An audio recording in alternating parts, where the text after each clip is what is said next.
Alors, dans cette première vidéo, je vais vous montrer c'est quoi des vecteurs et des scalaires. Mais avant qu'on va savoir c'est quoi les vraies définitions de vecteurs et scalaires, c'est important en physique de faire la distinction en différents termes. Le premier qu'on va voir, c'est le sens. Le sens, c'est l'orientation d'un objet en mouvement. C'est vraiment par où il va. Il peut être à gauche, à droite, en haut ou en bas. On peut le représenter par les signes plus et moins que je vais vous montrer plus tard. La direction, c'est l'axe d'un objet en déplacement. J'ai mis parallèle en parenthèse, car si on observe une traque de train, on voit que les deux rails ne vont jamais se rencontrer. Mais ça veut dire qu'ils vont dans la même direction. On pourrait dire qu'un va vers le haut et un va vers le bas. Ils pourraient être de sens opposés, mais dans la même direction. Ils sont parallèles, ils ne vont jamais se rencontrer. Le même principe s'applique si on est à la verticale.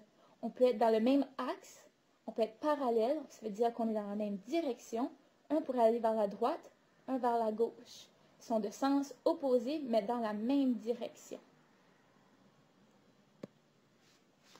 Selon un point de départ ou d'un observateur, si un objet se déplace vers le haut, son signe sera positif. S'il sera vers le bas, il sera négatif. S'il va vers la droite, il sera positif. Et s'il va vers la gauche, il sera négatif.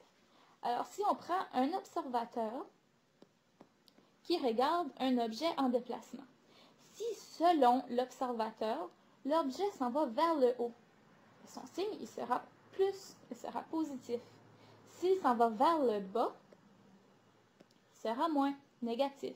Si l'observateur, encore une fois, voit l'objet va vers la droite, il sera positif. Et s'il va vers la gauche, il sera négatif.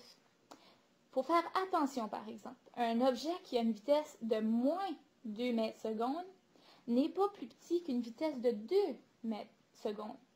Ce n'est pas parce qu'il y a un moins, qu'il y a un négatif, qu'il est plus petit qu'une valeur positive.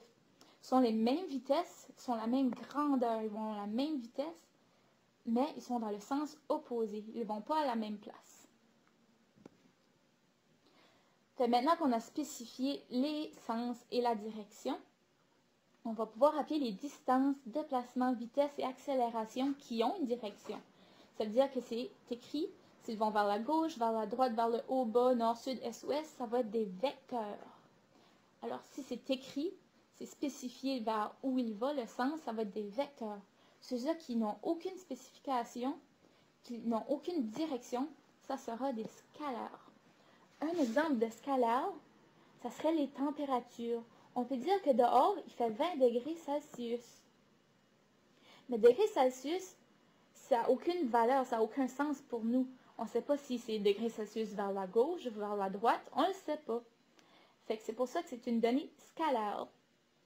Un autre exemple, ça pourrait être les grandeurs. Admettons, je suis 1,5 mètres de grandeur. Mais je suis 1,5 mètres si je suis couché, si je suis debout, si je suis à la verticale. Aucune direction que j'ai, je vais être 1,5 mètres. Mais par exemple, si je dis je me déplace de 1,5 mètres vers l'est, alors là, je viens de changer ma donnée scalaire en vectorielle parce que j'ai spécifié la direction et le sens que je vais.